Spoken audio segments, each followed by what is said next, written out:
me fala duas coisas, às vezes Deus me fala três coisas. Diga isso, isso, isso. Não saia daí sem dizer assim, desce dessa maneira. Mas hoje, Deus falou para mim, basta você dizer apenas uma coisa. Diga uma coisa, está aqui no texto, no Evangelho do Senhor Jesus, segundo escreveu Lucas, capítulo de número 5. Ainda de pé como estamos. Abra bem os seus ouvidos, versículo 1 em diante. Essa passagem é muito conhecida. Apertando a multidão para ouvir a palavra de Deus, estava ele junto ao lago de Genezaré e viu 2 barcos à beira da praia do lago. Mas os pescadores, havendo desembarcado, lavavam as redes. Entrando em um dos barcos que era o de Simão, complete aí por favor, entrando em um dos barcos que era o de Simão. Esse Simão aqui quem é, gente? É o Pedro. Pediu-lhe então que afastasse um pouco da praia e, assentando-se, ensinava do barco a multidão. Quando acabou de falar, disse a Simão: faze-te ao mar alto e lançai as vossas redes para pescar. Respondeu-lhe Simão: mestre, havendo trabalhado toda a noite, nada apanhamos, mas sobre a tua palavra lançarei as redes. E fazendo assim, completa aí para mim por favor, igreja, e fazendo assim. Isso, novamente, e fazendo assim. Ou seja, assim como, exatamente do jeito que Jesus falou. Entendeu? E fazendo assim, colheram uma grande quantidade de peixes, de modo que se lhes rompia a rede. E fizeram sinal aos companheiros que estavam no outro barco, que você lembra que eram 2 barcos? Fizeram então sinal aos companheiros que estavam no outro barco, para que fossem lá e os ajudassem. Eles foram e encheram ambos os barcos, de maneira tal que quase iam a pique. Vendo isso, Simão Pedro prostrou-se aos pés de Jesus e disse: Senhor, afasta-te de mim, porque sou um homem pecador. O espanto se apoderara dele e de todos os que com ele ali estavam, por causa da pesca que haviam feito. De igual modo também Tiago, João, filho de Zebedeu, que eram companheiros de Simão. Disse então Jesus a Simão: não temas, de agora em diante serás pescador de homens. E levando os barcos para a terra, deixaram tudo e o seguiram. Diga-me por essa palavra. Amém. Antes de sentar, eu vou contar de 1 a 3. Quando eu disser 3, você vai olhar para alguém e vai dizer assim: olha, uma expectativa nova. Eu não contei até 3 ainda, mas quando eu disser 3 é por aí. No 3, você vai dizer a alguém: uma expectativa nova. É 1, é 2, é 3. Diga. Uma expectativa nova. É isso que o Senhor vai fazer conosco antes do ano acabar. Ele vai nos renovar. Aleluia. Posso ouvir um amém? Quem consegue dar graças a Deus por essa palavra? Sente só por alguns minutinhos. Glória a Deus.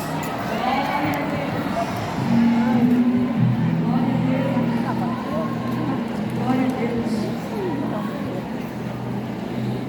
O nome dessa pesca é pesca maravilhosa. Pelo menos é assim que a maioria das pessoas que já leram esse texto, bem como praticamente todas as versões e traduções que já transliteraram esse texto, apresentam ali na epígrafe do texto. O que é epígrafe? É aquela parte intitulada da mensagem que normalmente intitula o contexto do que aconteceu ali. Por exemplo, a cura de um leproso, a cura de um cego, a cura da mulher do fluxo de sangue. Normalmente Bíblias que têm a epígrafe textual têm o título do contexto, e isso não é feito de maneira aleatória, né? Essa daqui, no caso, é comumente conhecida como a pesca maravilhosa. E eu particularmente amo o intitulado dessa mensagem bíblica, né? A pesca maravilhosa, porque não está ligado a nenhuma necessidade. Às vezes a gente pensa que Jesus foi ali simplesmente para fazer aqueles peixes virem para alimentar a multidão e para Pedro ficar impressionado, ou como se Jesus tivesse com misericórdia dele pelo fato deles não terem pescado nada naquele dia. Só que esse era um dia como muitos outros, porque nenhum pescador pesca aquilo que é relevante todo dia, igual qualquer autônomo em qualquer área que trabalhe. Você vai ter um dia que é bom, vai ter um dia que é forte, vai ter um dia que é mais fraco, vai ter um dia que é zerado, porque é natural. Então, se Pedro naquele dia não tivesse pescado absolutamente nenhum peixe, e foi esse o caso, até o momento antes de Jesus chegar ali, isso não ia mudar a vida dele em nada, não ia mudar o fato dele ser pescador, não ia mudar o fato dele continuar tendo peixe, muito provavelmente ainda dentro de casa. Isso não determinaria que ele ia passar fome, nem que a sua empresa ia quebrar depois desse dia. Então, é muito importante que nós não atrelemos o chamado de Deus na vida de alguém a uma necessidade. A verdade é que a pesca é maravilhosa porque Jesus não foi ali fazer o que era necessário. Jesus não foi ali dar essa ordem a eles e aos peixes, que obviamente por ventura dessa ordem entraram na rede, preocupado com o CNPJ de Pedro ou com a população que estava na margem da praia aquele dia. Não, tudo isso é desdobramento. Só para eu ter certeza que você está me ouvindo bem, eu disse que tudo isso é o desdobramento de quem obedece uma palavra é bênção. O desdobramento de quem obedece uma palavra é multiplicação. O desdobramento de quem caminha debaixo de uma direção é isso, é compartilhamento. Você vê que o barco que Jesus escolheu para ministrar a palavra naquela manhã na praia é o barco de Simão Pedro. Então veja, ele escolheu o barco de Simão Pedro, mas na verdade o tempo todo ele viu que haviam dois barcos ali. Esse segundo barco que não foi escolhido por Jesus, que Jesus não entrou nele, que Jesus não pregou de dentro dele, também foi abençoado por causa da obediência de Pedro. Você leu comigo que quando a rede pega aquela multidão de peixes e ela quase vai rompendo, Simão e os demais companheiros fazem sinal para o barco vizinho, que vão emparelhar ao barco dele e vão ter também metade daquela pesca, porque não cabia tudo no barco de um só. E ali eles compartilham. Agora você veja, toda a palavra foi direcionada para a vida de Pedro. Foi para o chamado de Pedro que Jesus apareceu ali. Isso é nítido em todo o contexto. De igual forma no resultado. Depois que o barco está cheio, o barco do vizinho está cheio, a praia está cheia e todo mundo vê a maravilha que tudo aconteceu ali, Pedro fica extremamente maravilhado, não com a quantidade de peixes, mas com a capacidade daquele que escolheu o barco dele. E aí, na hora, ele maravilhado se prostra ali, compreendendo que está diante de um milagre e diante de quem fez o milagre. E aí ele diz: Senhor, afasta-te de mim, porque eu sou um homem pecador. E ele vai deixar o resultado daquele trabalho ali. Perceba como o chamado não pode estar ligado nem à necessidade, nem a resultado. Então eu vou repetir isso aqui porque Deus está falando com alguém sobre isso aqui nessa noite. A chamada de Deus na sua vida não pode estar ligada a uma necessidade e nem ao resultado depois da obediência. Vamos falar rasgado que é para todo mundo entender? Quando Deus te chama, quando Ele provoca um milagre, quando Ele vai ao seu encontro, cumprindo o que diz a palavra pelo próprio Jesus em João 15, não fostes vós que escolhestes a mim, mas eu que vos escolhi a vós. Quando isso acontece, você não pode entender essa chamada como uma opção que deve ser aceita por causa de uma necessidade. A minha empresa não está dando certo, então eu vou aceitar. Ah, mas na minha outra igreja eu não estou prosperando, então eu vou vir para essa. Ah, esse casamento não está dando certo, então eu vou trocar e vou para outro. Ah, esse meu filho não está valendo investimento, então eu vou começar a focar no outro filho que é menos desobediente, vou esquecer da existência desse outro filho. Você não pode considerar a chamada de Deus mais uma dentre todas as suas opções, apesar de ser uma opção. Tem uma frase muito interessante que ela é até bonita, filosófica, e as pessoas dizem assim: olha, o escolhido não tem escolha. Irmão, até Jesus tinha escolha. O que foi ali aquele episódio dele no Getsemane? Que oração humanizada foi aquela do Filho de Deus? Pai, se possível for, passa de mim esse cálice, todavia não seja como eu quero, mas seja feita a tua vontade. Um anjo veio, colocou colocou a mão sobre o seu ombro e ali o consolava, que o encorajava, mas obrigava ele, impelia ele, dizia: não, você tem que ir, você fez esse combinado com Deus, agora você tem que cumprir. Não, diante de Pilatos, quando lhe foi dada a seguinte opção: olha, você sabe que eu tenho poder para prender e para soltar. Aí Jesus já vai interpelar ele, dizendo: poder nenhum você teria se do alto meu pai não tivesse lhe dado. E aí ele continua, e ele diz assim: ó, a minha vida ninguém tira, a minha vida eu dou. Então você vê voluntariedade, espontaneidade. Qual é a obra mais simplificada de Cristo? Compreender Deus vestido em carne, não para provar a Deus que Deus pode, mas para provar aos homens que como homens também podemos, que como homens também vencemos o pecado, que como homens também temos opção, mas acima dela fazemos uma escolha. Então, de maneira muito ratificada, essa é praticamente a obra de Cristo para o nosso entendimento. Não é Deus provando ser Deus entre os homens, é o homem provando que é como homem, que se obedece a Deus, que se vence com Deus e que se faz a vontade de Deus. Veja o testemunho que Deus vai dar de Jó, seu servo, a Satanás. Deus não vai dizer: tens tu visto este santo, tens tu visto este anjo, tens tu visto este alabaço. Não, olha isso, tens tu visto o meu servo Jó. Aí olha o testemunho: não há nessa terra homem. E esse homem aqui é gênero humano, revestido de natureza humana. Por que é que Jesus, sendo filho de Deus, é conduzido pelo Espírito ao deserto em Lucas 4 para ser tentado pelo diabo? Por quê? Conduzido pelo Espírito ao deserto para ser tentado pelo diabo. Eu vou repetir a terceira vez, que é para você não só escutar, mas prestar atenção.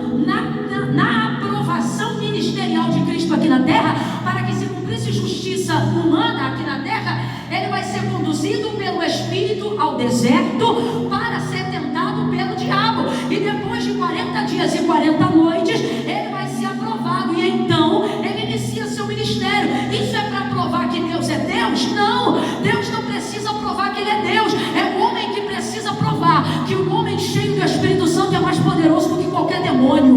O homem cheio do Espírito Santo é mais vitorioso do que qualquer carnalidade de natureza humana. Então por que eu estou colocando isso? Para nós entendermos que a pesca maravilhosa não é sobre necessidade, nem é sobre resultado. Ela é sobre obediência. Ela é sobre uma escolha. Quantas pessoas estão frustradas nas suas demandas diárias, nas suas empresas, nas suas famílias? E por que essa frustração te visita? E mesmo vindo ao culto ela não sai, mesmo sendo crente ela não sai, mesmo chorando como eu também chorei, depois de um louvor tremendo que buscamos entregar para Deus, e como manifestação e resposta da sua presença em nosso meio, nos quebrantamos. Mas por quê? Que na maioria das vezes só dura um momento, mas não reverbera numa mudança de vida, numa transformação de hábitos. Não é porque não ouvimos Deus, mas é porque queremos métodos novos para expectativas novas. E eu preciso dizer algo que talvez não vai arrancar de você um glória, mas vai glorificar Deus de toda forma. Deus nos trouxe aqui nessa noite, e uma das coisas que Ele está dizendo para mim e para você é: quer mudança? Não haja por necessidade nem por recompensa, haja por obediência. E aí o resultado vai ser comigo. Precisamos andar de acordo com a palavra. Completem para mim, por favor. Precisamos andar de acordo com a... E não as nossas expectativas. Nossas expectativas estão nos esmagando, mesmo diante do milagre que estamos recebendo. Por que mesmo com Deus prosperando tua empresa, você está cada dia mais ocupado, cada vez você tem menos tempo com Deus? Por que mesmo tendo as portas que você gostaria de passar e passando com elas, esse sentimento de angústia não sai do seu coração? Por que mesmo sendo crente, visitando a igreja, tomando Santa Ceia, e para muitos aqui, já tendo passado pelas águas batismais, ainda assim você percebe que está ficando frio espiritualmente e depende de uma motivação externa o tempo todo para que seja ativado algum tipo de quebrantamento e de despertamento no seu interior? Por quê? Porque sua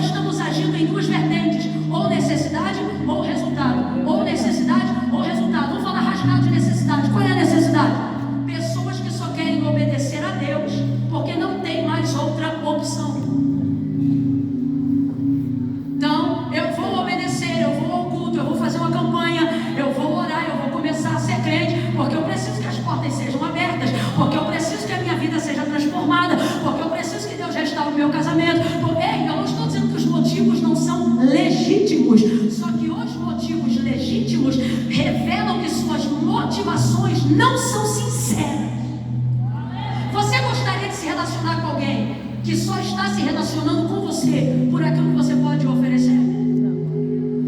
Agora, Camila, é possível relacionar-se assim e ser abençoado por Deus? É extremamente possível. É só você olhar Jesus contando sobre os ramos, sobre a videira, em João 15, quando ele diz: meu pai é a videira, eu sou agricultor, toda vara que está em mim dá fruto, esse eu podo para que dê mais fruto, porém toda vara que está em mim não dá fruto, eu corto e lanço no fogo. Na verdade ele diz: meu pai corta e lança no fogo. Então quem corta é o pai, não é o filho. Enquanto você está aqui, o filho vai te deixando ser nutrido pela videira, vai fazer campanha, vai receber vitória, vai orar, vai ter porta aberta, vai dizimar, o devorador vai ser repreendido. Só que a pergunta que o Espírito está entre nós nesta noite fazendo é: porque mesmo fazendo tudo isso não há satisfação em você?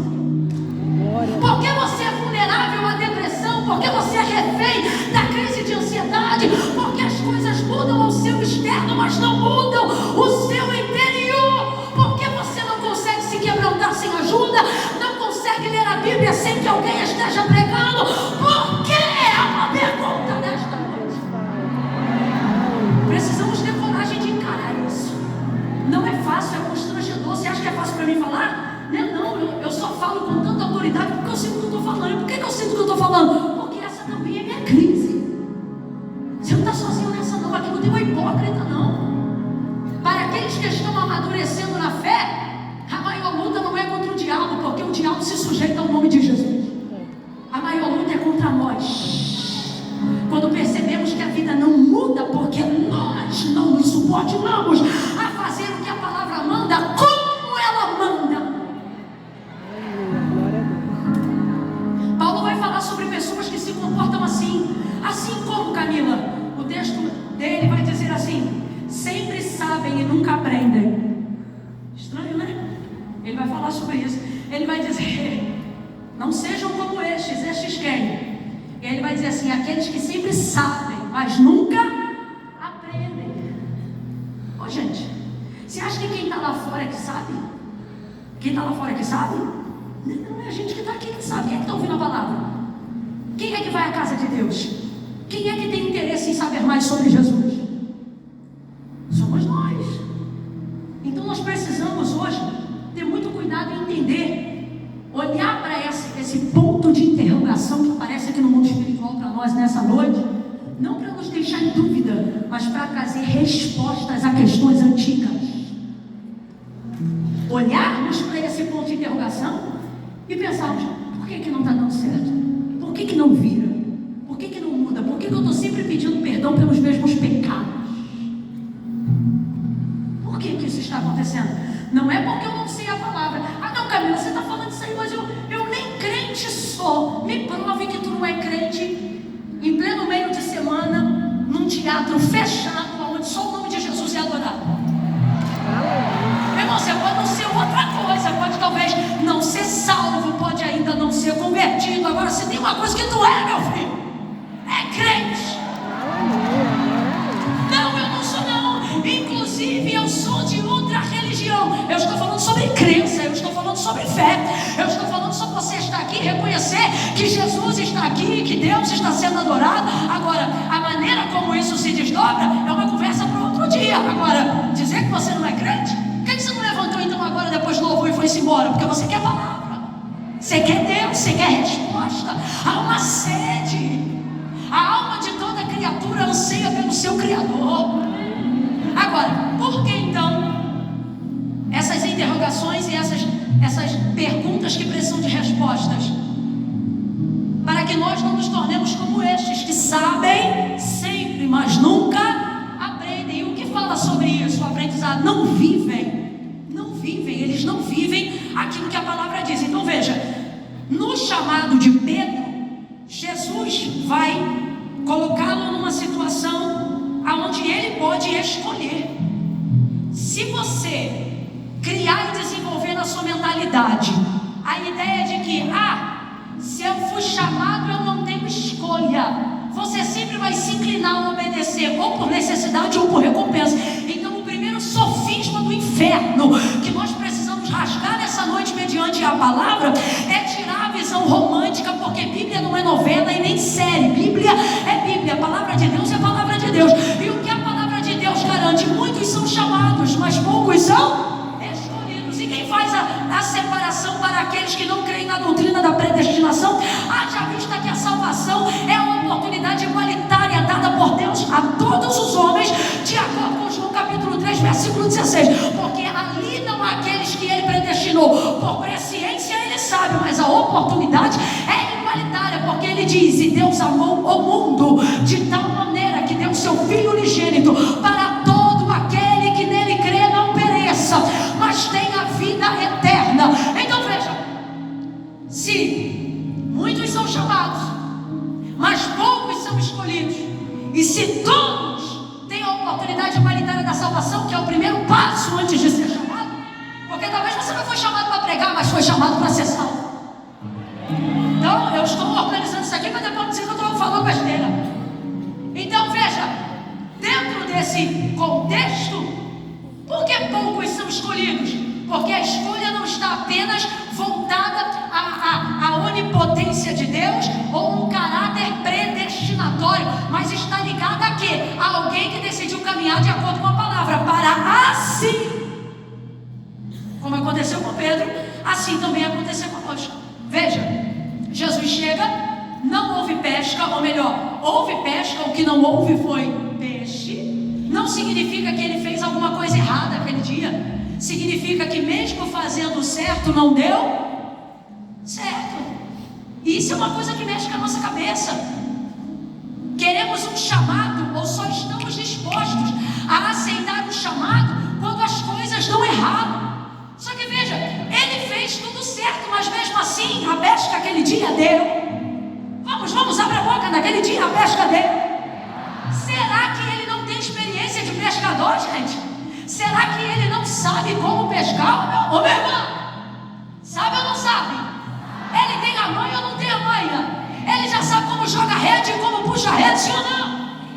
Não há nada que ele tenha feito de errado, não há nada que ele não tenha tentado, não há nada que determinasse que o insucesso dele naquela manhã tenha sido incompetência dele, não. Ele fez tudo certo. E isso aqui já quebra a gente na emenda. Por quê?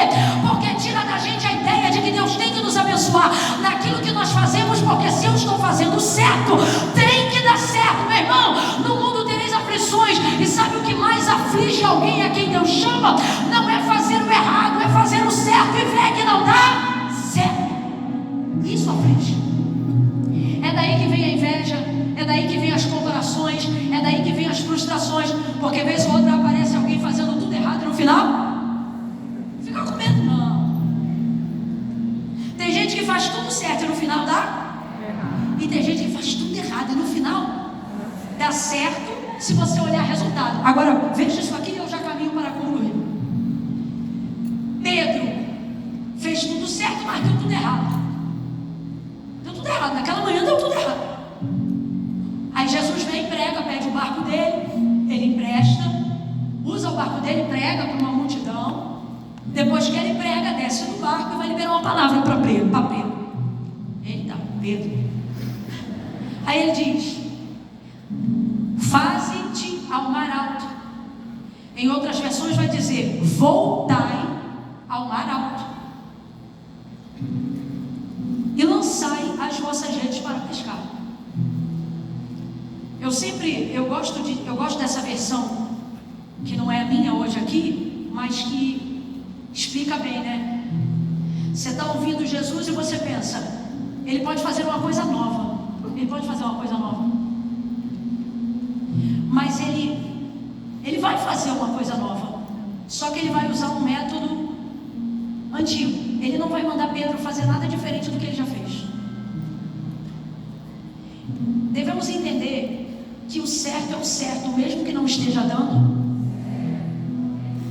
Há alguém aqui a quem Deus está dizendo: você não vai desviar o caráter, o certo é o certo, mesmo que ninguém esteja fazendo certo.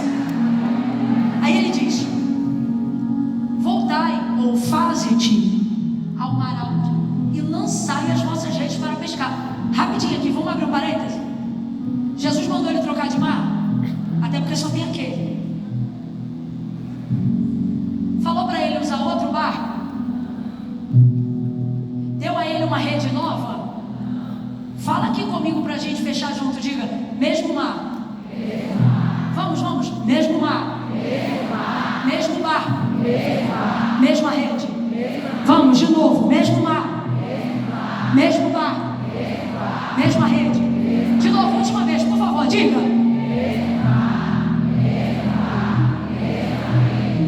Não mudou nada.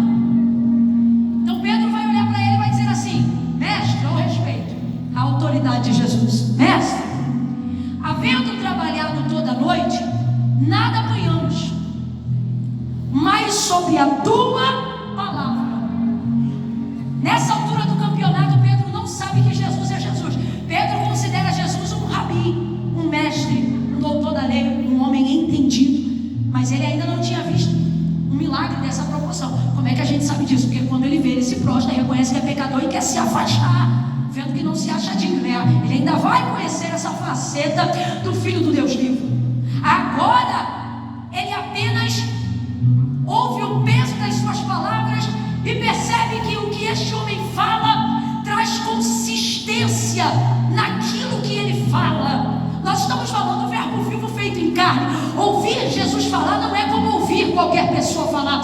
Ouvir Jesus falar traz o impacto de quem é a palavra, porque vive a palavra, porque a verdade não é uma coisa, é a pessoa dele em si próprio. Pedro ouve isso e a palavra é: faze-te ao mar alto, volte lá, lance sua rede. E aí ele diz: olha, eu já fiz isso, mas por que mandas? Ou seja, sobre a tua palavra eu vou obedecer. Aí o texto vai ser enfático: fazendo assim. Vamos, fazendo assim. Fazendo vamos, galeria, fazendo assim. Me ajude a pregar. Olhe para alguém aí e diga: faz do jeito que ele mandou. Faz do jeito que ele mandou. Isso. Eu me lembro que no início do ministério eu fui pregar em uma grande igreja, 2 vezes maior do que esse teatro aqui. E eu me lembro que fiquei muito nervosa. Eu nunca tinha falado para um público tão grande, e era um público de catedráticos e pessoas renomadas na eclésia, e todo mundo naquela estirpe, e eu com a canela russa ainda naquela época, utilizando o uniforme das irmãs, que era a única roupa que eu tinha para pregar.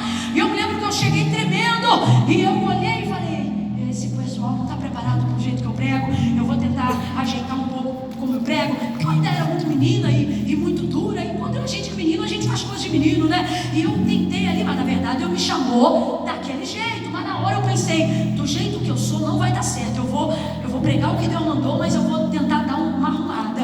E aí eu me lembro que eu peguei o microfone e preguei. Foi uma bênção. Preguei a mensagem que Deus mandou, mas do meu jeito, não do jeito que Deus fala mesmo, no ímpeto profético. Não, Deus mandava e eu arrumava. Deus mandava e eu arrumava. Deus dizia fé, eu dizia desprovido de beleza. Você está me entendendo?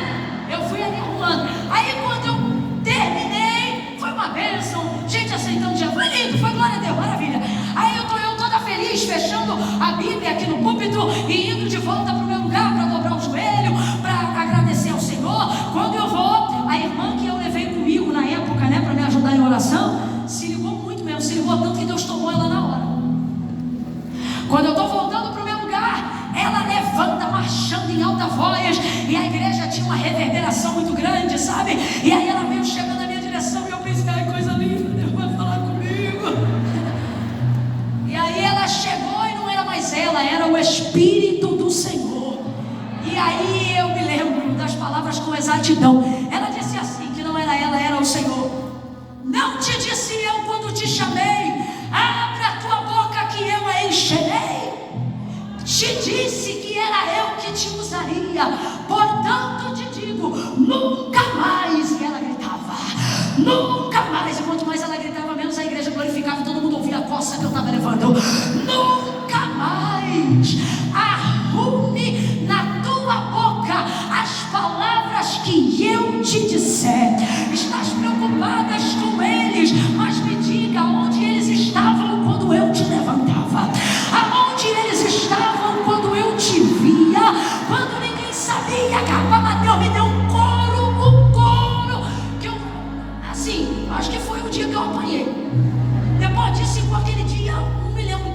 igual. Veja, preguei o que o Senhor mandou, mas não pregou do jeito que eu falei. Você não quer só saber que as pessoas sabem sobre você, você quer se sentir representado pelas pessoas que dizem que são suas. As maiores características da maternidade, da paternidade, do discipulado, da mentoria, não são propriamente as palavras, mas a identidade como elas são reverberadas na boca de quem está crescendo com você, de quem está caminhando com você. Nunca mais eu esqueci disso. E por que eu estou falando isso? Porque Deus está chamando pessoas hoje aqui, e o que Ele está dizendo para mim e para você, através da vida de Pedro hoje aqui, é: não falta palavra minha na tua vida, mas você quer arrumar o método. E Deus está dizendo: eu não quero você arrumando o método, a palavra, a direção que eu te dei. Eu quero você supor, como assim? Fazendo assim. Deus está dizendo: não basta você saber o que eu quero que você faça, você precisa fazer na hora que eu quero que você faça. Não basta você saber o que eu quero que você faça, você precisa fazer do jeito que eu te mandei a fazer. Deus te manda dar um abraço em alguém, você começa a fazer prova. Se acontecer assim, assim, assim, eu vou. Deus está dizendo: obediência tardia é desobediência imediata. Não mexa no como. Assim diz o Senhor: quem tem ouvidos ouça. Não mexa no como. Deus está dizendo: a necessidade eu supro, o resultado eu calculo, mas o como você se subordina. Ou faz como eu quero, ou não tem chamado. Ou faz como eu quero, ou não vai ver milagre. Ou faz como eu quero, vai ter peixe hoje e vai ficar com fome amanhã. E assim me manda perguntar o Senhor: você quer peixe agora, ou você quer o pescador para sempre? Você quer o peixe agora, ou você quer o pescador para sempre? O peixe está na rede de Pedro, mas o pescador de verdade está na praia esperando ele. Você não pode ficar refém das necessidades, e também não pode se tornar escravo dos resultados.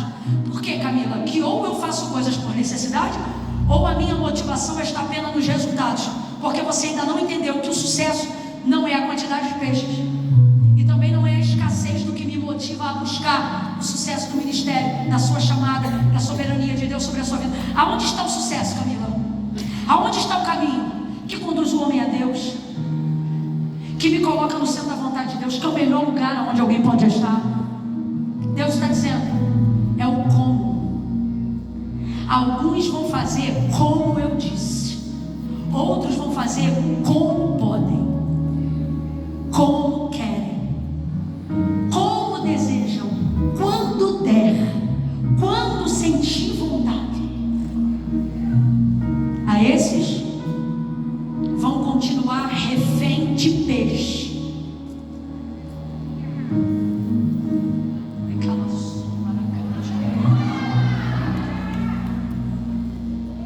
Não seja refém de peixe, seja filho de Deus.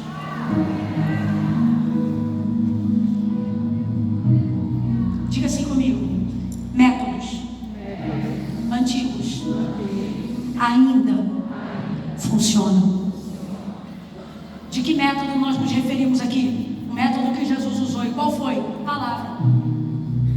Pedro disse: fiz isso aí a noite inteira, mas porque manda vou lá fazer agora. Porque qual é a diferença? Fiz porque eu sabia, agora eu estou fazendo porque mandas. O que ele está dizendo? Agora eu vou fazer o que eu já fazia antes, porém agora eu vou fazer debaixo da tua. Diga de novo para encerrarmos: mesmo mar, mesma rede, mesmo bar. Mudou alguma coisa? Mudou alguma coisa? Mesmo bar, mesma rede, mesmo mar. Não mudou nada. Mas Pedro voltou lá, e no resultado mudou tudo. Mudou ou não mudou?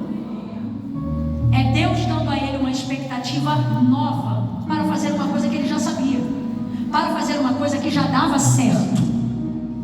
Só que agora ele está debaixo de uma palavra. Diga comigo: método.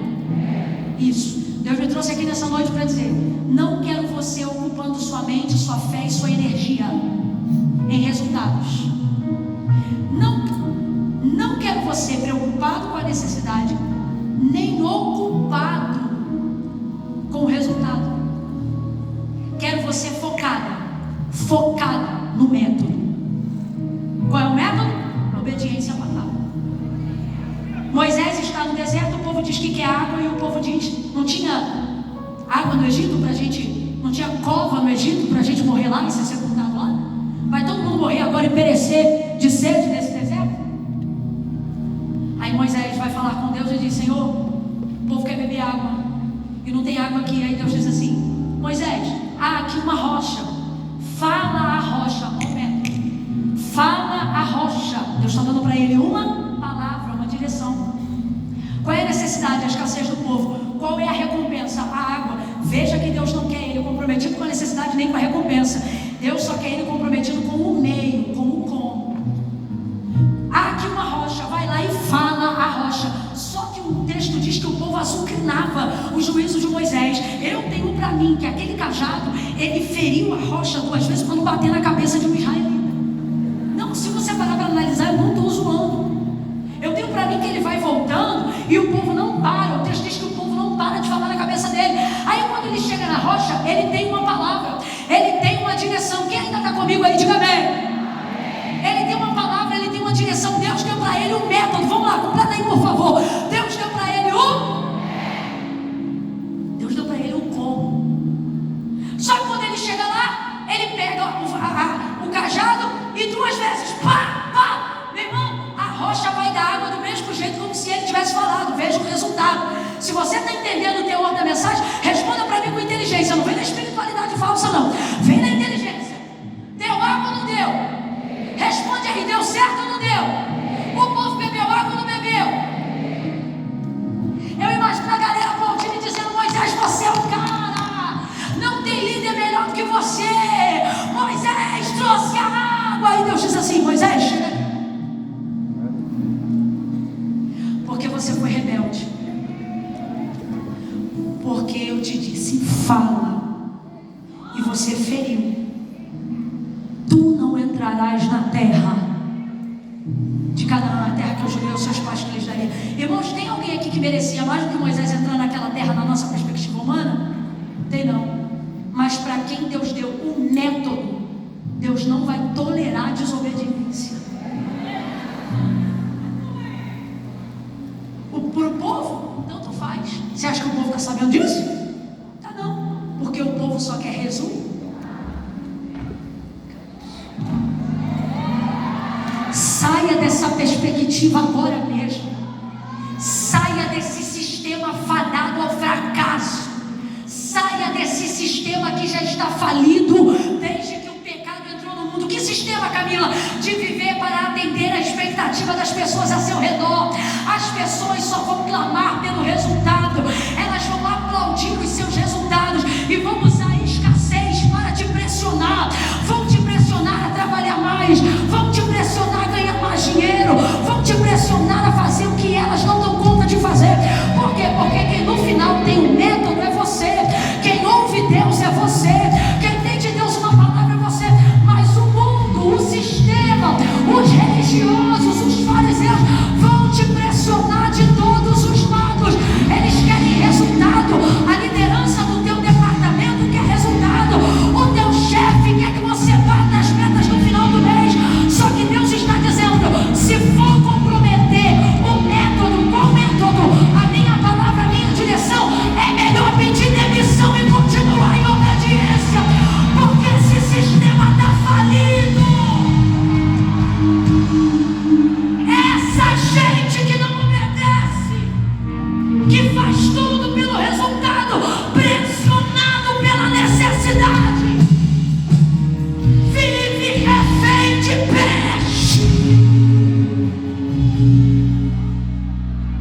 A gente aqui nessa noite, e Deus está dizendo: você não está sentindo o peso do chamado, não. Você está sentindo o peso que é ficar fugindo dele e viver dependendo de peixe. Irmão, desculpa, eu vou falar bem rasgado. O peixe voltou para a rede, da rede para a praia, e foi compartilhado com aquela multidão. Todo pessoa. Quem Deus chamou? Quem foi a pessoa que Deus chamou? Quem ainda lembra? Quantos peixes Pedro levou? Quantos peixes ele ficou? O texto diz que ele deixou tudo, porque ele teve o privilégio de entender que ele podia ficar com o peixe ou ele poderia colar com o pescador. O maior pescador de almas. E ele entendeu que aquele pescador podia fazer dele seu igual. Não alguém condicionado a receber, mas alguém que, uma vez condicionado ao método, poderia promover a atuação que Jesus acabou de fazer. Mas quem cede à pressão da necessidade ou vive pelos aplausos dos resultados, seja ministerial, seja espiritual, seja financeiro, você que é refém de palma, de batidinha no ombro, você que é refém de elogio, de comentário de rede social, você que é refém de aplausos e emojis de coração no grupinho fedorento do WhatsApp de quem só quer sugar tua energia, tua força, teu talento. Você que diz sim para todo mundo para pintar de bonzinho. Você que negligencia a própria família e o ministério que Deus te confiou. Não o que as pessoas esperam de você. O que Deus te confiou para continuar sendo aplaudido, amado e ovacionado. Deus me trouxe hoje aqui para te dizer: coma os peixes enquanto durarem.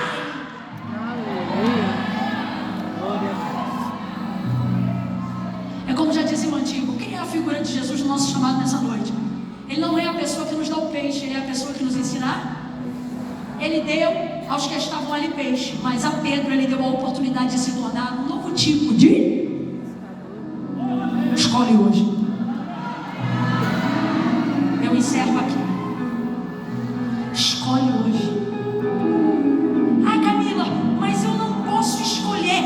Essa é a conversa de toda Marta que vê Maria ter coragem de fazer o que ela não fez. Ah, porque se eu escolher, ah, porque se eu não for, quem vai? Ah, porque se eu não fizer. Você está caindo nas armadilhas da necessidade, meu. Escolhe com a tua mente, escolhe com a tua razão, escolhe com a tua fé. Escolha a única escolha da tua vida que ninguém pode escolher por você. Qual? Dizer sim ou não ao chamado. Vou dizer mais além: para não obter um chamado, não precisa dizer não. Basta não dizer sim. Os que têm chamado e não vivem o chamado não precisaram dizer não ao chamado, simplesmente negligenciaram a oportunidade enquanto ela estava diante deles. São pessoas que vêm às nossas reuniões, ouvem os louvores, seguem aprendendo a palavra, mas nunca tomam decisões. Por isso, nessa noite é importante dizer que não precisa dizer não no chamado para não vivê-lo, basta não dizer sim.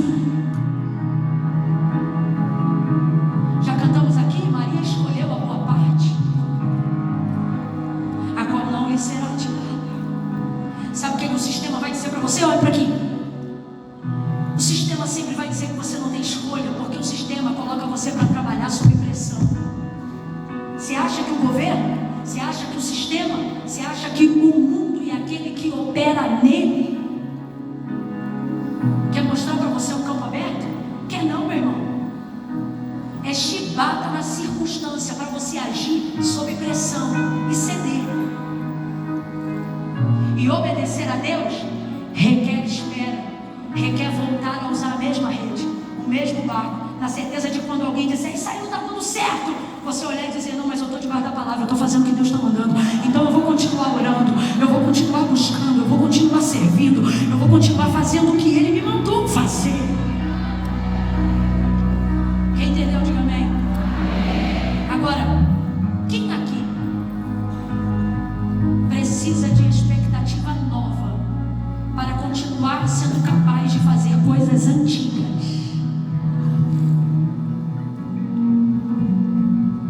Vou te dar um exemplo. Quando eu compro uma roupa nova, isso aqui é 80% das mulheres, 90%,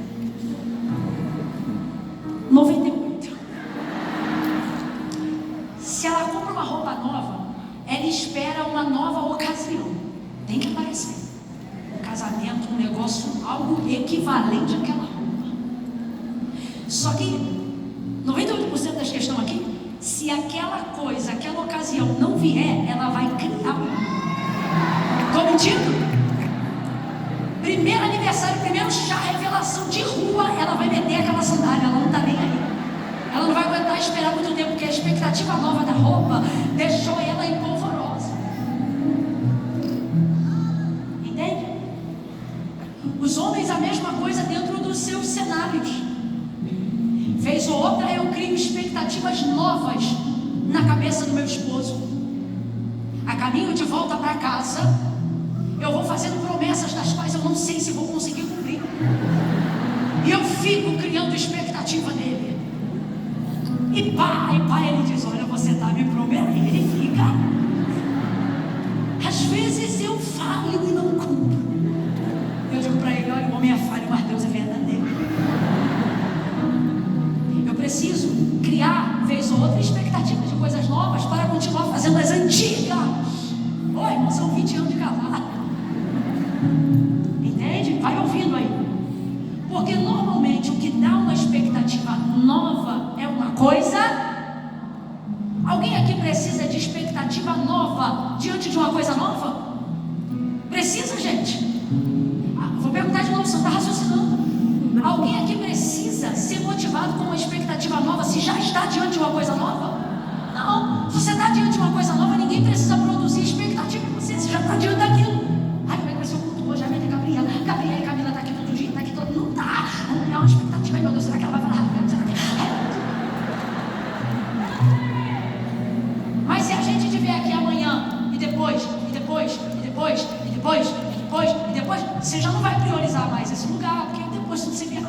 Você está entendendo? Ninguém precisa de uma expectativa nova para uma coisa. Então como que eu vou continuar fazendo as coisas antigas, Camila? Deus está dizendo: você vai voltar para aquele mesmo marido, para aquela mesma igreja, para essa mesma empresa que eu te dei, que não está dando certo. Você está fazendo tudo certo e não está dando certo. Só que Deus te trouxe hoje aqui para dizer: não desiste. É com esse barco, é com esse CNPJ, é com essa nota fiscal, é com esse CPF.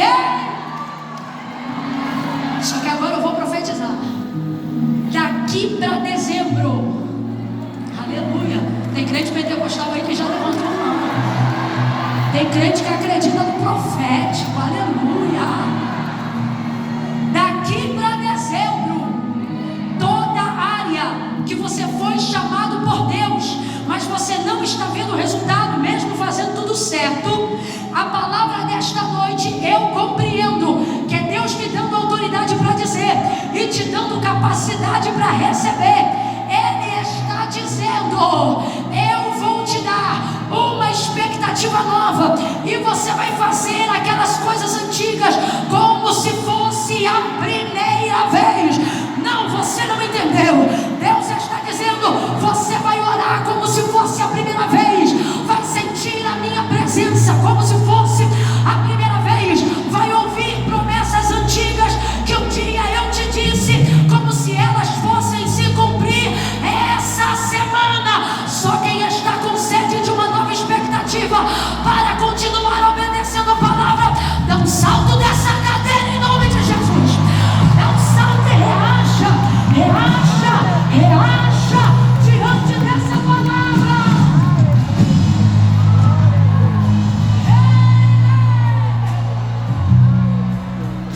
Deus vivo! Levanta a mão direita para o céu e diga assim: sobre a tua palavra. Tá fraco, vamos, diga: sobre a tua palavra. Grite, diga: a tua palavra. A tua palavra.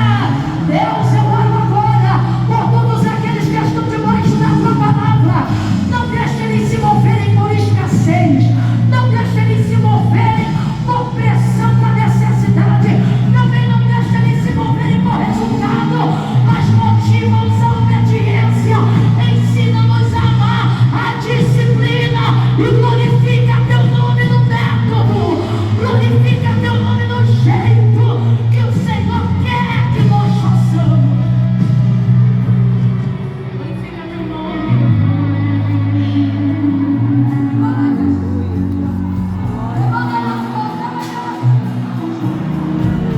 Pai, em nome de Jesus, tira os peixes do coração.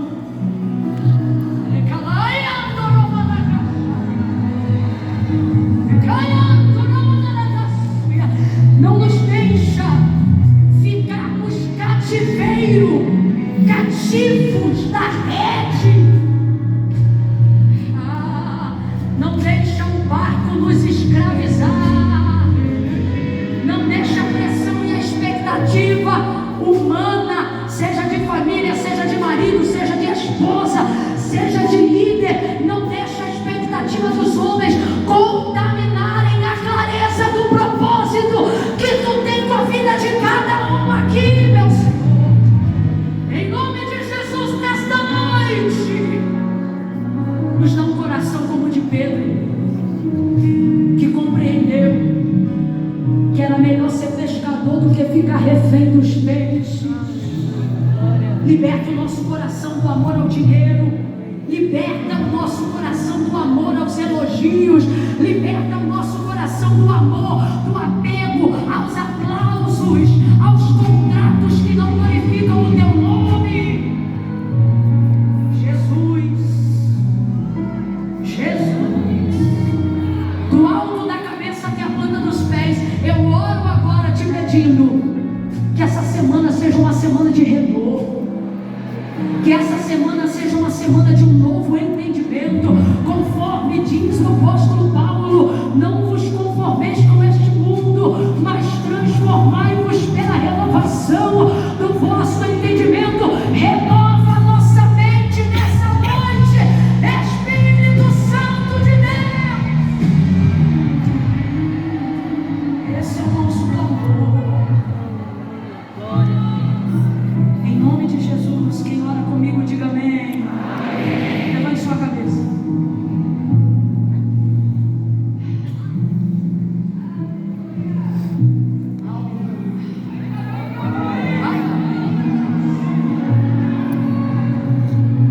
É o jeito. É o como. O resultado não é com você, o resultado é com Deus. E você também não vai ceder à pressão da expectativa. Você só vai obedecer ao como, fazendo assim. Camila, eu estou fazendo o que Deus mandou e a rede está rasgando. O barco quase está indo a pique. É quase. Porque quando você entrega tudo, Deus te dá até o que parece que você também não vai suportar. Só que eu quero te lembrar que Jesus entrou no barco desse homem mais cedo. Jesus já mediu a polpa e a proa. O que ele está dizendo para nós nesta noite? Tu vai aguentar sim, porque eu usei teu barco antes de te enviar ao Macau. Você está pronta para essa pressão? Você está pronto para essa pressão? Esse barco não vai naufragar. Eu vou falar de novo. Esse barco não vai naufragar. Agora, está em nós a oportunidade de fazer uma escolha. Os que estão aqui só porque não tinham opção, não é com vocês que eu estou falando. Eu tenho que ser honesto na mensagem. Eu não vou mais ouvir profeta mandando eu. Não, agora eu não arrumo mais, não. Eu entrego do jeito que ele foi. Não, eu só fui ali porque hoje eu não tinha nenhuma outra opção. Bom, se você não tinha opção, agora você tem uma escolha. Se você está vagueando, navegando, e não entende por que as coisas estão dando errado, é porque você está nisso, entre necessidade e resultado. Porque toda vez que Deus te dá um método, você diz: hoje não. Você está numa noite onde a palavra de Jesus está sendo pregada. Jesus está deixando claro: eu sou o caminho, a verdade e a vida. Ninguém vem ao Pai a não ser por mim. Mas toda vez que a gente pergunta quem quer fazer uma aliança com Jesus no culto, toda vez que você ouvir isso, você diz: não, hoje não. Você quer continuar usando o seu método, cara. Desculpa se meu carioquês te escandaliza, mas é bom para te dar um choque. Você quer o seu método. Não, quando eu parar com isso, quando eu parar com aquilo, Jesus disse: ora, sem mim, nada podeis fazer. Aí você diz que ama o Senhor, você quer atender à vontade de Deus, mas na hora que Deus diz assim: ó, aceita meu filho, volta para minha casa, você diz: não, esse método hoje para mim não dá. Você vai continuar refém de rede, vai continuar refém de peixe. Só vai ter palavra quando alguém pregar, só vai sentir a presença de Deus quando alguém ministrar. Por quê? Porque Jesus podia estar morando em você o método. Porque você acha que ele mandou você se arrumar primeiro. Não, depois que eu parar de beber, depois que eu parar de fumar, não. Jesus não disse para ninguém se arrume e venha. Eu não estou dizendo que você não vai se arrumar. Só que ele não disse se arrume e venha, ele disse vinde a mim. Todos vós que estáis como? Arrumadinhos? Não, oprimidos, sobrecarregados. E eu vos... Sabe o que você está sentindo aqui nessa noite? O que faz ter dado o horário que deu e você não sair desinvestado nem desesperado pela porta? A paz que excede todo entendimento e o Espírito usando tua consciência dizendo assim, você está no lugar certo, na hora certa, fazendo a coisa certa. Qual é o nome disso? Paz. Paz. Jesus está dizendo, eu não quero reduzir isso a uma concentração de culto, não. Eu quero que você tenha isso quando você deitar na tua cama.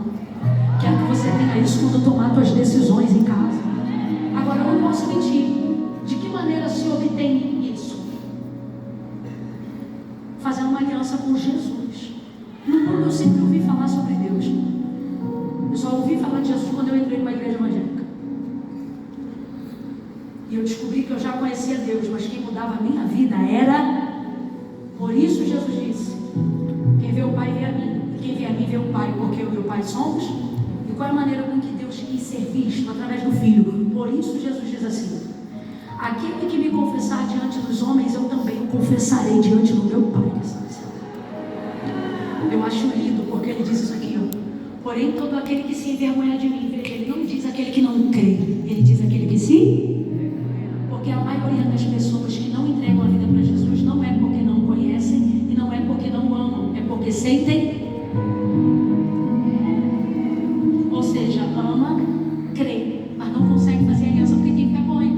Ou dos pecados, ou do que vão dizer, ou do que vão pensar. Aí Deus está dizendo, será que até a tua salvação vai ficar refém de quem acredita em você e de quem não acredita? Quem perdoou teus pecados foi Deus, não foi tua vizinha, não. Entrega teu caminho ao Senhor, confia nele. E o mais ele vai dar. A Camila que eu acho que eu não estou pronto, nunca vai dar. Jesus disse para Pedro, o homem não pode salvar a si mesmo, eu o salvo.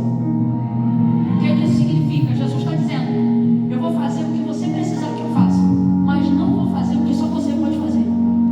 Entregar a vida para ele. Ele não vai tomar a tua vida. Ele só vai aceitar aquela que se entregar. Eu vou contar de 1 a 3. Quando eu disser 3, se você ainda tiver bateria no teu telefone, aqui tem muita gente. Eu quero criar isso como método de confissão para essa noite. Só quem tem bateria no telefone ainda para isso. Só quem está afastado dos caminhos do Senhor. E hoje o Senhor está dizendo, volta ao arauto, volta para a minha presença, volta para a minha palavra. Só quem está afastado. Ou quem frequenta reuniões como essa, mas nunca tomou uma decisão. Camila, eu não sabia que precisava. Precisa. Se ninguém nunca te contou, eu estou te contando, precisa.